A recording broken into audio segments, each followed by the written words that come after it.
when Ryan abandoned me and threw me into the ocean. My seventh attempt at winning him over had failed. I thought I'd be trapped in this endless loop forever. But after my seventh rebirth, I suddenly heard Ryan's inner thoughts. What approach will she try this time to win me over? Last time I threw her into the ocean, she must have been terrified. She's probably still angry at me. When Emma and I were tied up on that yacht, the kidnappers forced my target to make an impossible choice. Without hesitation, I was the one he abandoned. When Ryan said with a blank expression, "I choose Emma," I knew my sixth attempt had failed. The moment I was thrown into the ocean, Ryan didn't even spare me a glance. "Host, your seventh attempt officially begins. I'm your system bubble. I wish you success. Actually, this is your last chance. So, I hope you at least die comfortably this time."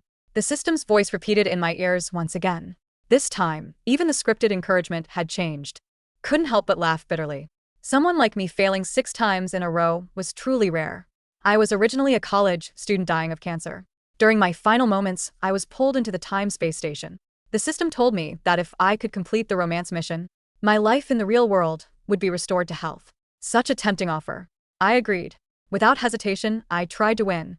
Over Ryan's 6 times ending in failure. No, the 6th time ended in my brutal death. Actually, I almost succeeded the first time. Ryan had become CEO of a major corporation, and his affection for me reached 99%. But on our wedding day, his first love, Emma, got into trouble. Ryan abandoned me to find her. I worried about Ryan and followed him out, only to die in a car accident. I was forced into a second attempt. Even though my methods weren't wrong, each result was worse than the last. Based on my previous failures, I realized Ryan could never let go of his first love, Emma. So nothing I did mattered. When life or death situations arose, I was always the one abandoned bubble. I suddenly think agreeing to this mission was a mistake. Cancer wasn't so scary. At least I could be with my parents and feel loved. Sophie, either system, hesitated, probably thinking this was an impossible mission too.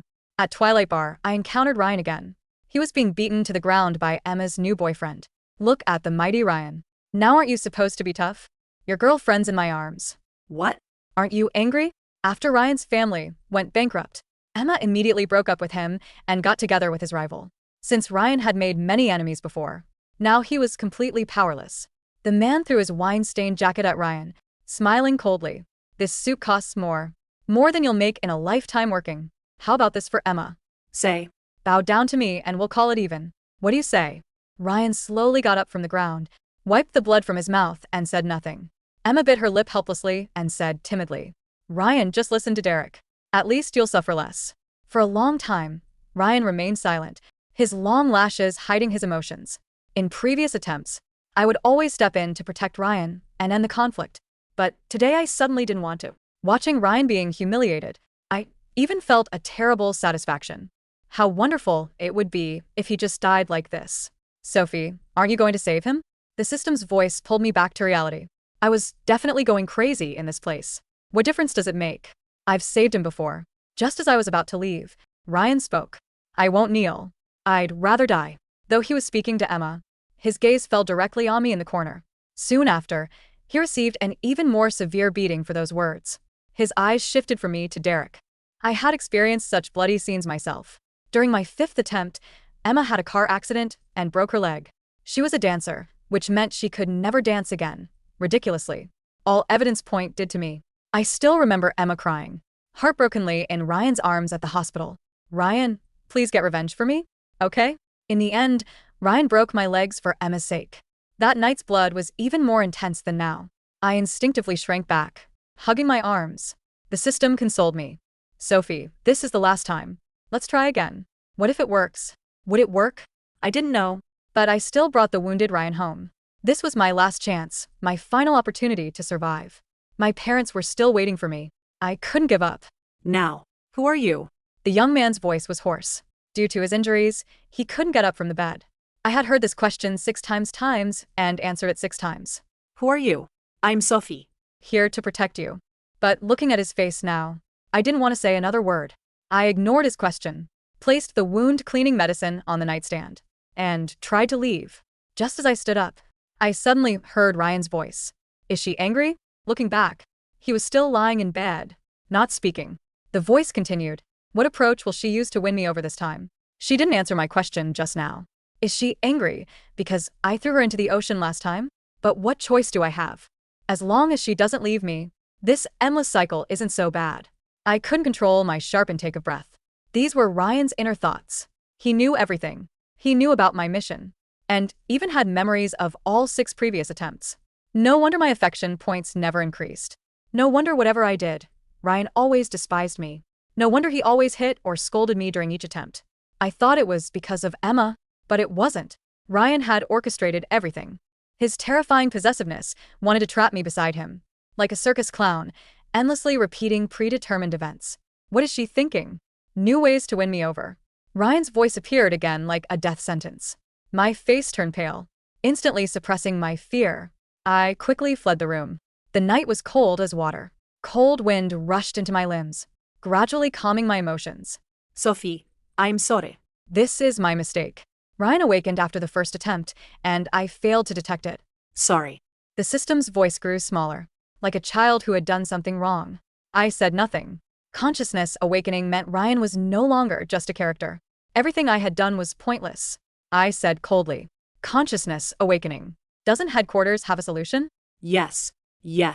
Sophie, headquarters wants to replace Ryan with a new male lead. Jake is our chosen replacement. The person you'll target next? Jake, heir to the Wilson Corporation. Our families were old friends, more precisely friends with the Miller family. I was an orphan, adopted by the Millers out of kindness. But family bonds mattered. Besides basic needs, the Millers didn't give me much else. After 18, I was on my own. So, except for the Miller name, I was basically an outsider. My memory of Jake set his beautiful dimples when he smiled. But we rarely interacted. When we occasionally met, I'd politely greet him, but he never wanted to engage. Just smiled politely and left. Later, I learned that Jake just liked women. 30 years old and still single. The Wilson family was powerful and Jake was ruthless in business. If not for Ryan's protagonist, Aura, Jake would have surpassed him long ago. Ryan once warned me to stay away from Jake. He said Jake's smile toward me had bad intentions. I thought Ryan was overthinking. The guy probably treated all women the same way. Most likely, Jake preferred men. I had no choice now. As long as I could go home and escape Ryan, anything would work. I didn't pack a bag. Packing implies a plan, and plans were things Ryan could predict. Instead, I walked out of the apartment with nothing but my phone and the coat on my back. The cold night air didn't bite. It felt like a cleanser, scrubbing away 6 lifetimes of rot. As I walked down the driveway, the system buzzed in my ear. Target locked. Jake Wilson. Location: the Onyx Lounge. Probability of interaction: 15%. Only 15? I whispered, hailing a cab. He is in a private meeting. He hates interruptions. He'll like this one, I said, though my hands were shaking. I glanced back at the villa one last time. From the second-floor window, a silhouette watched. Ryan. He wasn't asleep. Suddenly, his voice echoed in my head, clear as a bell, despite the distance. Let her go. She'll walk to the end of the block, realize she has no money, and come crawling back. She always does. Maybe I should let her freeze for an hour. It builds dependence. The nausea hit me hard, but it fueled my steps. He thought this was a tantrum. He thought I was playing a variation of Script 4, The Runaway Lover. He didn't know the audience had left the theater. The Onyx Lounge was a fortress of glass and exclusion. I didn't have a membership, but I had desperation and a system that could hack electronic locks. Sophie, this is risky, the system warned. If Jake rejects you, Ryan's protagonist Halo will punish you. You could die tonight. I'm already dead, I muttered. I've been dead for 6 cycles. I found Jake in a VIP booth, shrouded in shadows and expensive cigar smoke. He wasn't alone. 2 older men were laughing at something he said. Jake wasn't laughing. He sat with a languid, predatory grace, swirling whiskey in a crystal glass. He looked bored. When I stepped into the light, the conversation died. Jake looked up. His eyes were dark, sharper than Ryan's, lacking that glassy, romantic haze Ryan always wore. Jake's eyes were calculating. Sophie Miller? One of the older men sneered. Isn't she Ryan's little pet? I ignored the man and looked straight at Jake. I have a business proposition. Jake raised an eyebrow. The corner of his mouth quirked. The dimple appeared. It wasn't the polite smile I remembered. It was amused. Ryan's frantic little shadow wants to talk business? I thought your only job was weeping and getting kidnapped. I quit that job, I said, my voice steady. I have information on the Miller family's merger with Ryan's company. I know where the bodies are buried, literally and figuratively. Jake set his glass down. He gestured for the other men to leave. They grumbled but obeyed. In the silence that followed, Jake leaned forward. Why bring this to me? Because you hate Ryan, I said. And because I need protection. Jake stared at me for a long time. Then he stood up. He was taller than Ryan, broader. He encroached on my personal space, carrying the scent of sandalwood and cold rain. I don't hate Ryan, Jake said softly. I despise him. There's a difference. He reached out, his fingers brushing a stray lock of hair from my face. I flinched, expecting a blow, a reflex from Cycle 3. Jake froze. His eyes narrowed, focusing on the bruise on my arm hidden by my sleeve. He hit you. It wasn't a question. Does it matter? It matters to me, Jake said. The rumors said he was indifferent. The rumors were wrong. There was a fire in his eyes that had nothing to do with business. Deal. You give me the intel. I give you the Wilson name. We get married tomorrow. I blinked. Tomorrow? But I just wanted a bodyguard. MS. Miller. Jake smiled, and this time it reached his eyes. If we're going to war with a protagonist, we don't bring a knife. We bring a nuke. Being Mrs. Wilson is your nuke. Ryan didn't call the next morning. He didn't text. I could hear his thoughts from across the city as I signed the marriage papers at the courthouse. She's still not back. She must be waiting for me to pick her up. She wants a scene. Fine. I'll go to the bar, beat up some thugs, and drag her home. She likes it when I'm possessive. I signed my name next to Jake's. The ink felt permanent. System. I whispered. Is the bond forming? Affection level with Jake Wilson. 20%. Warning. Ryan is moving. When we exited the courthouse, Jake's hand was warm on the small of my back. It felt grounding, unlike Ryan's iron grip. You're shaking, Jake noted. You don't know what he's capable of. I know he's a narcissist with a god complex, Jake said dismissively. Let's go. I need to move your things. We didn't go to my apartment. We went to the Wilson estate. It was a fortress. That evening, the news broke. Ryan's ex-lover marries rival tycoon in shocking twist. I sat in Jake's living room, watching the TV. Ryan's face flashed on the screen. He was being interviewed at a charity gala. He looked perfect, composed. But in my head, his voice was screaming. Married? Impossible. The system didn't authorize this. This isn't in the script. The script says she gets jealous of Emma and jumps off a bridge in 3 days. Why is she with Jake? He knows about the system, I said aloud. Jake looked up from his tablet. Who? Ryan. I decided to gamble. He thinks this is all a script. He thinks I'm an NPC. Jake didn't laugh. He took off his glasses and rubbed the bridge of his nose. That explains why he acts like the world revolves around him. Because in his head, it does. Jake walked over and sat beside me. Sophie, look at me. I looked. You are not a character. You are real. And you are mine now. If he tries to edit your story, I'll burn the whole book. The system chimed. Affection level, 35%. A week later, Ryan made his move. He didn't come screaming. He came with a smile. I was at a cafe waiting for Jake when Ryan slid into the booth opposite me. He looked haggard, but his eyes were manic. Sophie, he purred. Playtime is over. She looks good. Too good. Why isn't she pale? Why isn't she crying? I need to reset this. Maybe a car accident on the way home. I gripped my coffee cup. I'm married, Ryan. You're confused, he laughed. You're having a mental break. I've already arranged for a doctor. Come on. He reached for my wrist. His internal voice. I'll lock her in the basement this time.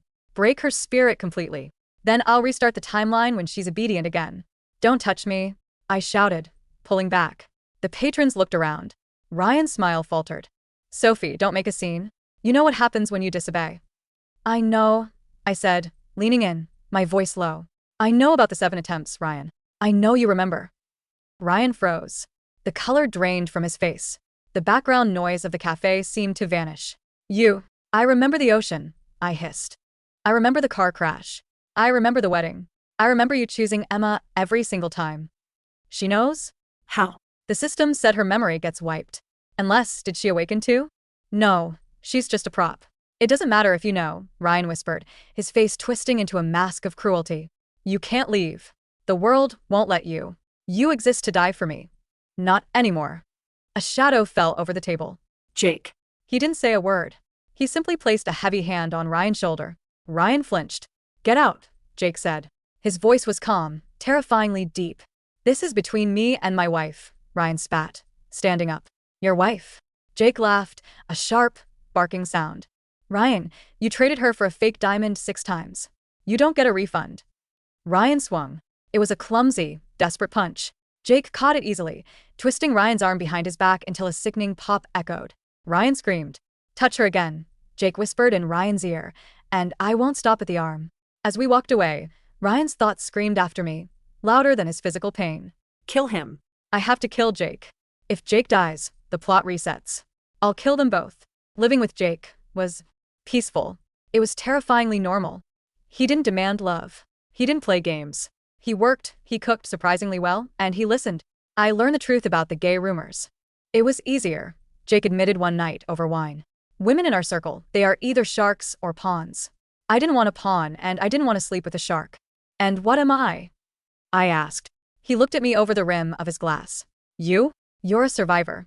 I respect that. But the peace was fragile. Ryan was escalating. He used his knowledge of the future, or rather, the repeated past loops, to attack Jake's business. He knew which stocks would crash, which deals would fail. Wilson Corp took a hit. Then another. He's destroying you, I told Jake, looking at the falling stock graphs. He knows what's coming. He knows the old future, Jake said, typing furiously on his laptop. He doesn't know the new one. What do you mean? Ryan thinks he's playing a video game he's beaten 6 times. But he forgets that when you introduce a new player, the AI changes. Jake smirked. I'm shorting the stocks he's buying. I'm buying the companies he thinks are worthless. I'm using his arrogance against him. It worked. Ryan began to hemorrhage money. His perfect investments failed because Jake manipulated the market conditions before Ryan could act. Ryan's thoughts became a cacophony of static and rage. I could hear him from miles away, a constant headache. Why isn't it working? Why is Jake winning? Emma is useless. I need to trigger the main event. The main event, I told the system. What is that? The kidnapping, the system replied. The node where the male lead must choose. It is the core of this world's logic. Ryan is trying to force the narrative back on track. He's going to kidnap Emma again? No, the system said. This time, he's going to kidnap you. It happened on a rainy Tuesday. Jake was in a board meeting I insisted he attend. I was with my security detail. But Ryan didn't hire thugs this time. He came himself. He drove a truck through the side of my car. The impact was jarring, a crunch of metal and glass. My vision swam. Through the haze, I saw Ryan pulling my door open. He was bleeding from the forehead, smiling like a madman. Round 7, Sophie. Let's go to the ocean. I woke up on a yacht. The same yacht from Cycle 6. The smell of salt and gasoline made me retch. I was tied to a chair on the deck. The wind was howling. But Emma wasn't there. Across from me, tied to a railing, was Jake. He was unconscious, blood trickling down his temple. Jake, I screamed. He stirred, groaning. His eyes focused on me, panic flooding his gaze. Sophie, are you hurt? I've fine. Jake, I'm so sorry. Ryan stepped out of the cabin. He held a gun. Romantic, isn't it? Ryan gestured to the storm brewing above. Usually Emma is here.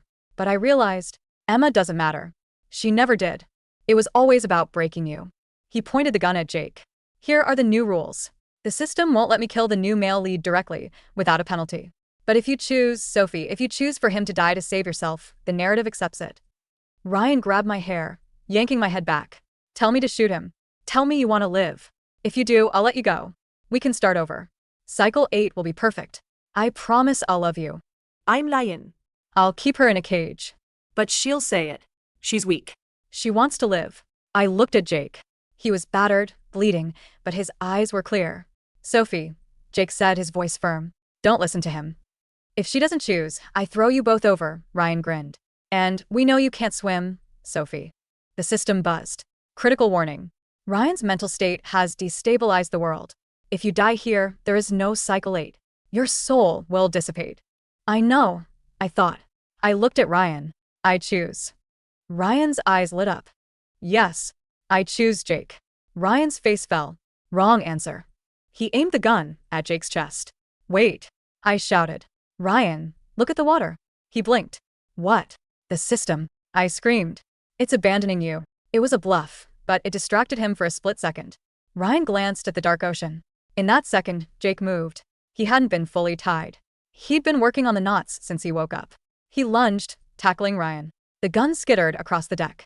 They wrestled, a mess of limbs and rage. Ryan was younger, but Jake fought with a cold, calculated fury. He wasn't fighting for a plot, he was fighting for me. The gun slid near my foot. I threw myself down, chair and all, stretching my fingers. Ryan kicked Jake off, scrambling for the weapon. I am the protagonist. Ryan screamed. I cannot lose. I didn't reach the gun. But I managed to trip Ryan. He stumbled, his momentum carrying him toward the railing. The railing that was damaged from the storm. It gave way. Ryan didn't scream. He just looked at me, his eyes wide with genuine confusion, as he tipped backward into the dark, churning water. She pushed me? The splash was swallowed by the roar of the ocean. Ryan, I gasped, instinctively. Jake scrambled to the edge, looking down. He grabbed a life preserver and threw it. But there was nothing. No surfacing head. No struggling hand. Ryan was gone. System? I asked.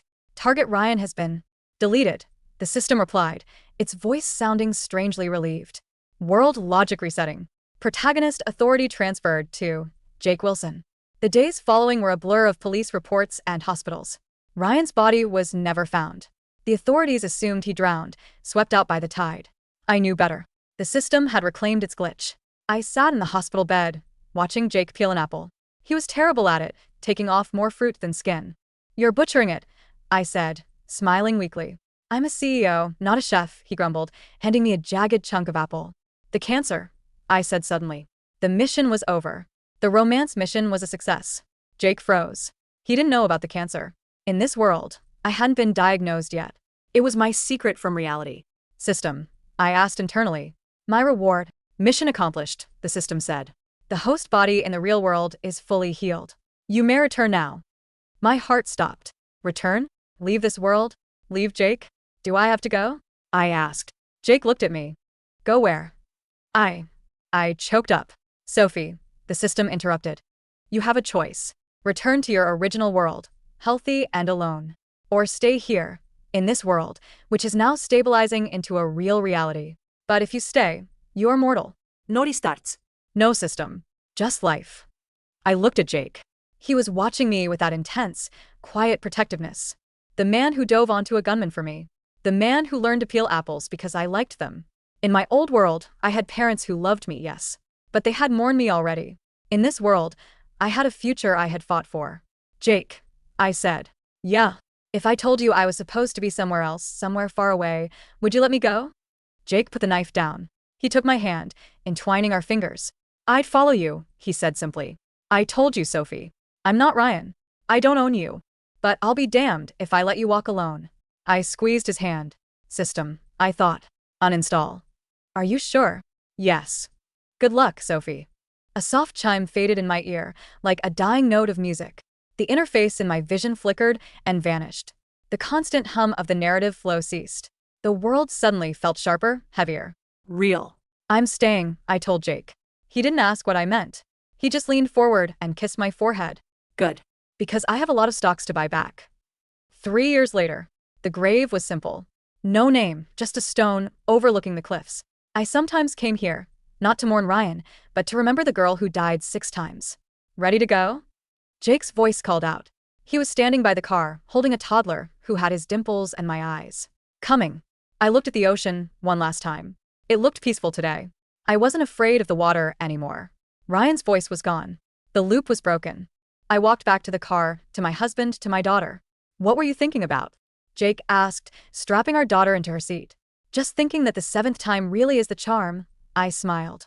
Jake laughed, climbing into the driver's seat. He reached over and squeezed my hand. No more times, Sophie. Just this one. Make it count. I will. I promised. As we drove away, the sun broke through the clouds, illuminating the road ahead. It was unwritten, unpredictable, and absolutely beautiful.